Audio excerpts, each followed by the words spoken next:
धनुर्मीनादिदेवेश देवतानां महागुरो ब्रह्मजातः समुत्तिष्ठ पुत्रपीडोपशान्तये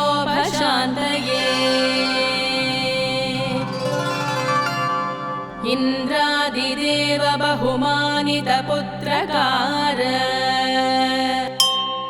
आचार्यवर्य जगतां श्रितकल्पपूज तारापते सकलसन्नुतधिप्रभाव श्रीदीष्पतिग्रहजनावन सुप्रभातम् पद्मासनस्तकनकाम्बरदीनबन्धो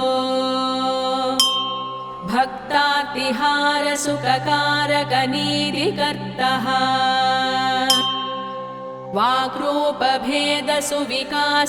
वाक्रूपभेदसुविकासकपण्डितेज्य श्रीदीष्पतिग्रहजनावन सुप्रभातम्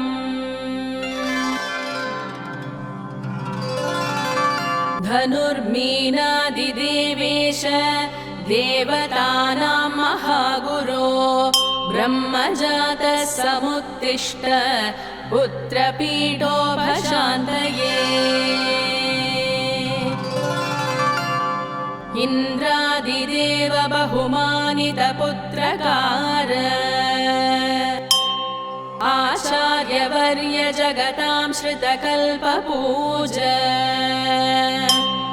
तारापते सकलसन्नुतधिप्रभाव श्रीदीष्पतिग्रहजनावन सुप्रभातम् पद्मासनस्तकनकाम्बरदीनबन्धो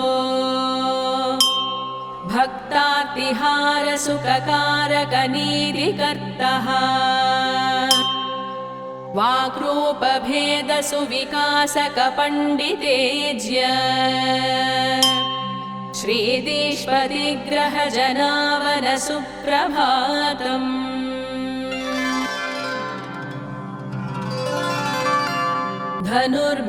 धनुर्मीनादिदेवेश देवतानां महागुरो ब्रह्मजातः समुत्तिष्ठ पुत्रपीडोपशान्तये इन्द्रादिदेव बहुमानितपुत्रकार आचार्यवर्य जगतां श्रितकल्पपूज तारापते सकलसन्नुतधिप्रभाव श्रीदीष्पतिग्रहजनावन सुप्रभातम् पद्मासनस्तकनकाम्बरदीनबन्धो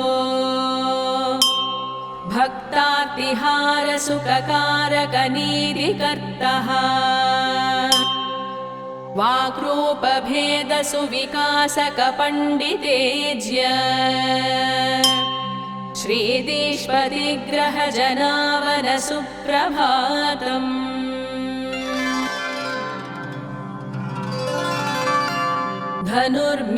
धनुर्मीनादिदेवेश देवतानां महागुरो ब्रह्मजातः समुत्तिष्ठ पुत्रपीडोपशान्तये इन्द्रादिदेव बहुमानितपुत्रकार आचार्यवर्य जगतां श्रितकल्पपूज तारापते सकलसन्नुतधिप्रभाव श्रीदीष्पतिग्रहजनावन सुप्रभातम् पद्मासनस्तकनकाम्बरदीनबन्धो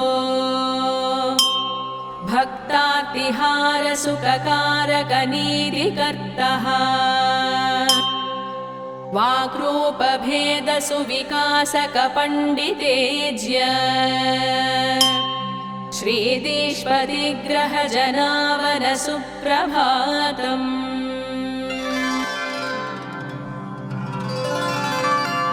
धनुर्मीनादिदेवेश देवतानां महागुरो ब्रह्मजातः समुत्तिष्ठ पुत्रपीठोपशान्तये इन्द्रादिदेव बहुमानितपुत्रकार आचार्यवर्य जगतां श्रितकल्पपूज तारापते सकलसन्नुतधिप्रभाव श्रीदीष्पतिग्रहजनावनसुप्रभातम्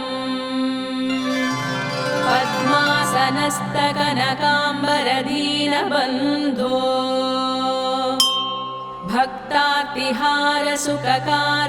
भक्तार्तिहारसुखकारकनीतिकर्तः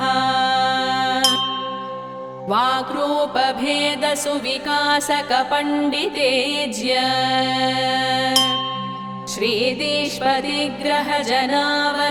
श्रीदीष्पतिग्रहजनावनसुप्रभातम्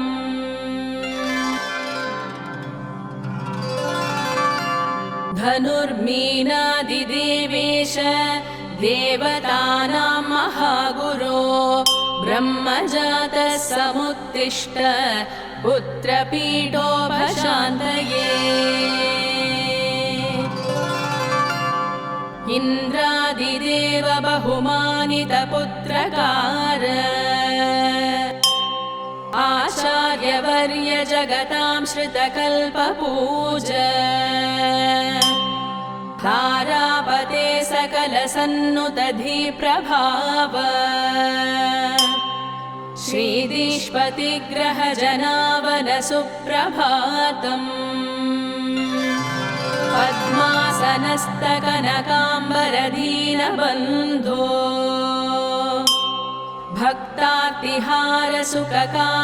भक्तार्तिहारसुखकारकनीतिकर्तः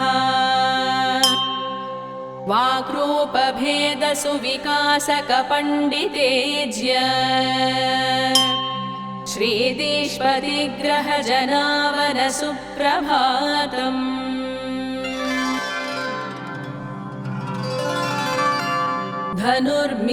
धनुर्मीनादिदेवेश देवतानां महागुरो ब्रह्मजातः समुत्तिष्ठ पुत्रपीठोपशान्तये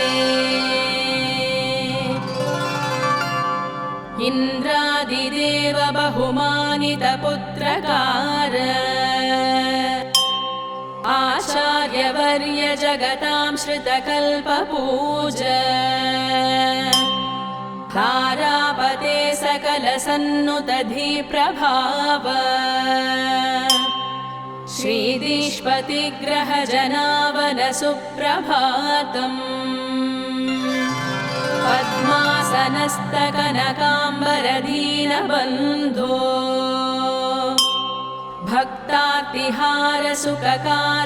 भक्तार्तिहारसुखकारकनीतिकर्तः वाक्रूपभेदसुविकासकपण्डितेज्य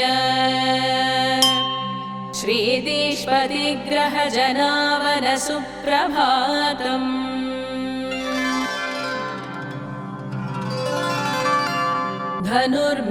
धनुर्मीनादिदेवेश देवतानां महागुरो ब्रह्मजातः समुत्तिष्ठ पुत्रपीठोपशान्तये इन्द्रादिदेव बहुमानितपुत्रकार आचार्यवर्य जगतां श्रितकल्पपूज तारापते सकलसन्नुतधिप्रभाव श्रीदीष्पतिग्रहजनावनसुप्रभातम् पद्मासनस्तकनकाम्बरदीनबन्धो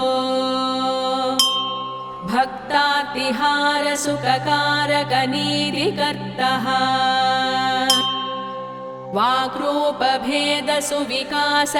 वाक्रूपभेदसुविकासकपण्डितेज्य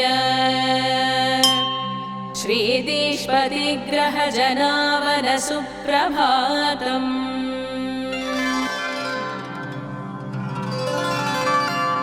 धनुर्मीनादिदेवेश देवतानां महागुरो ब्रह्मजातः समुत्तिष्ठ पुत्रपीठोपशान्तये इन्द्रादिदेव बहुमानितपुत्रकार आचार्यवर्य जगतां श्रितकल्पपूज तारापते सकलसन्नुतधिप्रभाव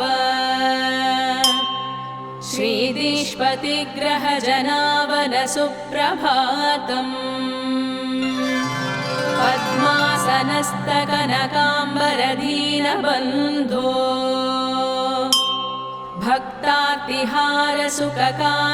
भक्तातिहारसुखकारकनीतिकर्तः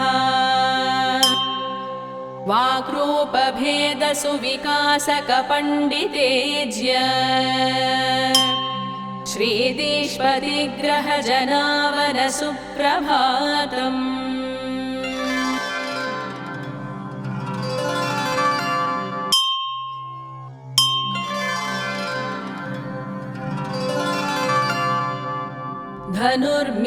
धनुर्मीनादिदेवेश देवतानां महागुरो ब्रह्मजातः समुत्तिष्ठ पुत्रपीठोपशान्तये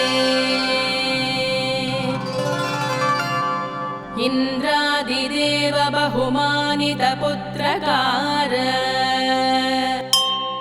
आचार्यवर्य जगतां श्रितकल्पपूज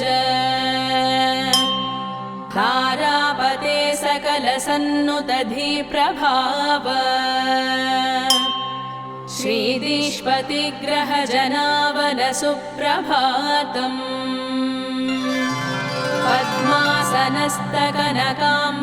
पद्मासनस्तकनकाम्बरदीनबन्धो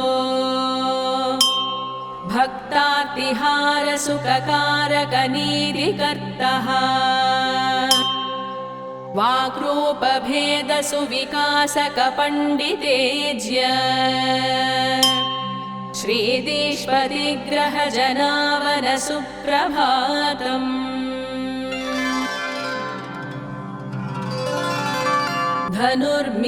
धनुर्मीनादिदेवेश देवतानां महागुरो ब्रह्मजातः समुत्तिष्ठ पुत्रपीठोपशान्तये इन्द्रादिदेव बहुमानितपुत्रकार आचार्यवर्य जगतां श्रितकल्पपूज तारापते सकलसन्नुतधिप्रभाव श्रीदीष्पतिग्रहजनावन सुप्रभातम्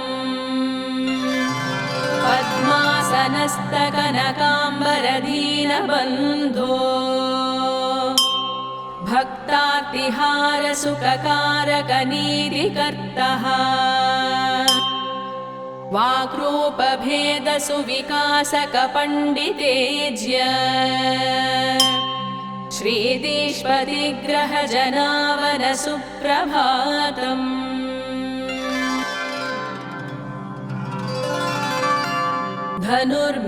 धनुर्मीनादिदेवेश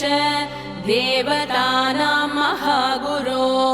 ब्रह्मजातः समुत्तिष्ठ पुत्रपीठोपशान्तये इन्द्रादिदेव बहुमानितपुत्रकार आचार्यवर्य जगतां श्रितकल्पपूज तारापते सकलसन्नुतधिप्रभाव श्रीदीष्पतिग्रहजनावन सुप्रभातम्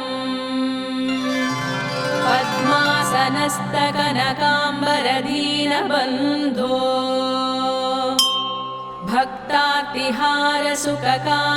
भक्तातिहारसुखकारकनीतिकर्तः वाक्रूपभेदसुविकासकपण्डितेज्य श्रीदीष्पतिग्रहजनावनसुप्रभातम्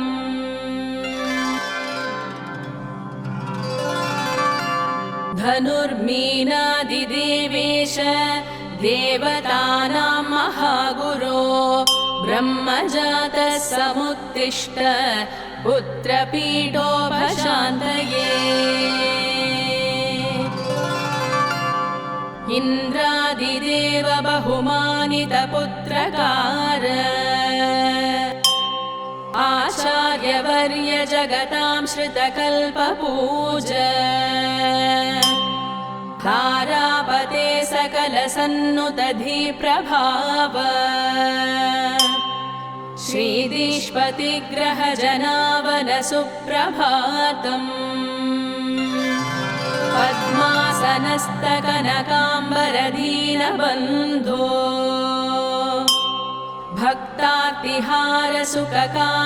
भक्तातिहारसुखकारकनीतिकर्तः वाक्रूपभेदसुविकासकपण्डितेज्य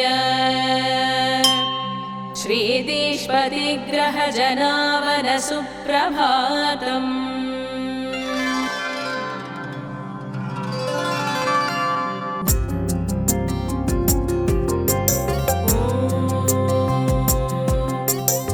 वृषभध्वजाय विद्महे कृणीहस्ताय धीमहि तन्नो गुरुः प्रचोदयात्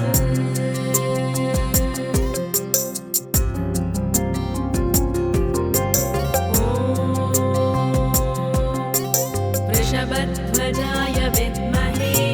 कृणीहस्ताय धीमहि तन्नो गुरुः प्रचोदयात्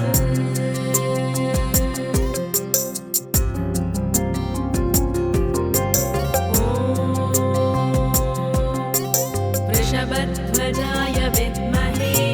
कृणीहस्ताय धीमहि तन्नो गुरुः प्रचोदयात्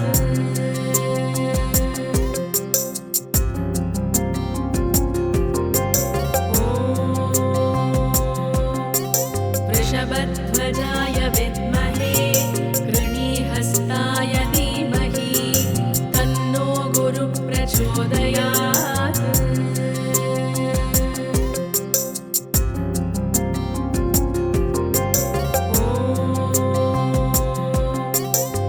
वृषभध्वजाय विद्महे कृणीहस्ताय धीमहि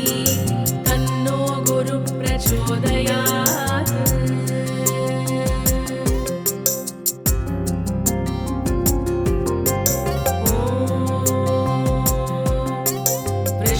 वृषभध्वजाय विद्महे कृणीहस्ताय धीमहि तन्नो गुरुः प्रचोदयात्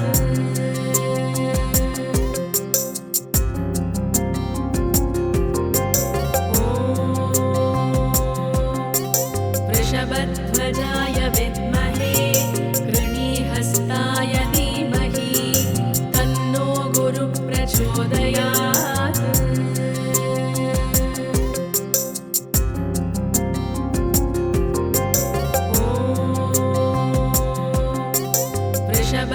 वृषभध्वजाय विद्महे कृणीहस्ताय धीमहि तन्नो गुरुः प्रचोदयात्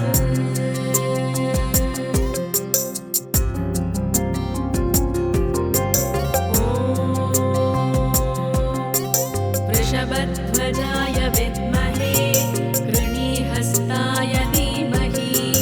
तन्नो गुरुः प्रचोदयात्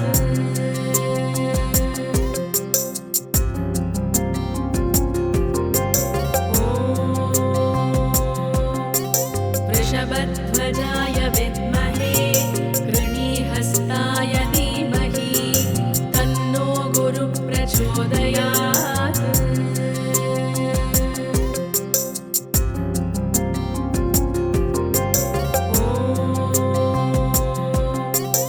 वृषभध्वजाय विद्महे कृणीहस्ताय धीमहि तन्नो गुरुः प्रचोदयात्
वृषभध्वजाय विद्महे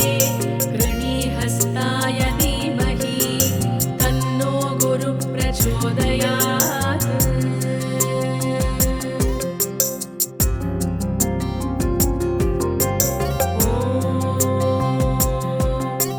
वृषभध्वजाय विद्महे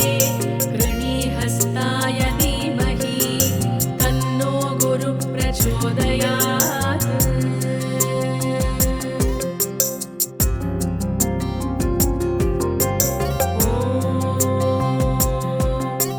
वृषभध्वजाय विद्महे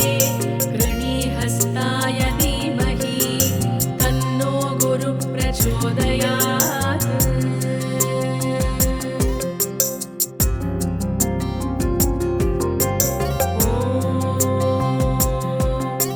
वृषभध्वजाय विद्महे कृणीहस्ताय धीमहि तन्नो गुरुः प्रचोदयात्।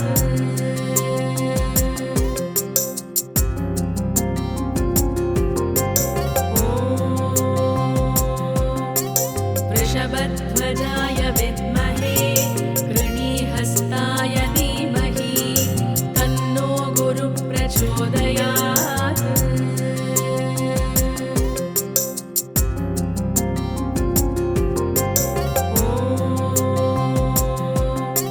वृषभध्वजाय विद्महे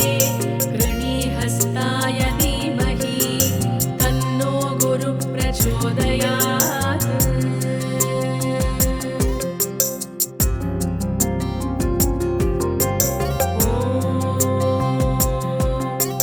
वृषभध्वजाय विद्महे कृणीहस्ताय धीमहि तन्नो गुरुः प्रचोदयात्।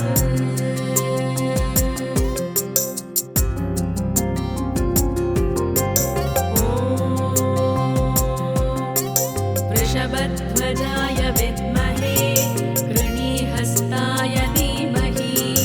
तन्नो गुरुः प्रचोदयात्।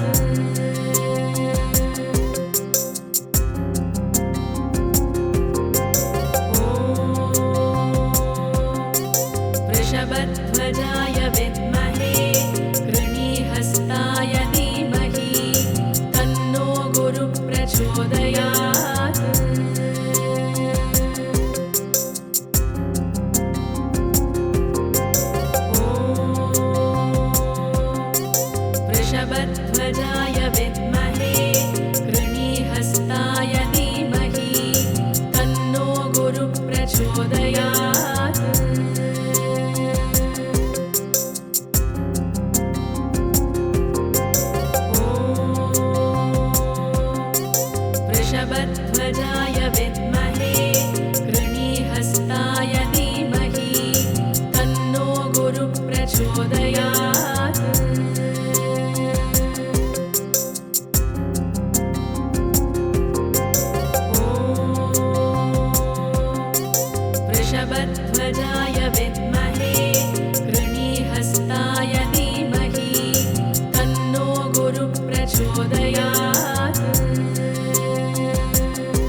अग्रजाय